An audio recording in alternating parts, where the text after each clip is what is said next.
قبل مواجهة لوكسمبورغ في تصفية كأس العالم 2018 طلب مهاجم ريال مدريد كريم بنزيما من المدرب ديدي ديشان تفسيرا لاستبعاده من المنتخب الفرنسي.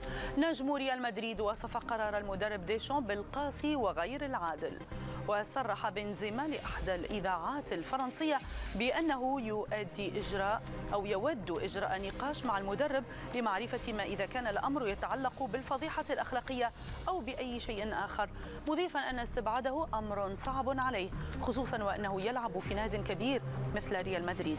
وقال بنزيما الذي خاض 81 مباراة دورية إنه لم يضع حتى الآن حدا لمسيرته مع المنتخب، مؤكدا أن لديه طموحات كبيرة. هذا وأكد مهاجم ريال مدريد أنه يحلم بإنهاء مسيرته الكروية مع الفريق الملكي، مضيفا أنه لا يوجد فريق يمكن أن يضيء مستقبله مثل الملكي.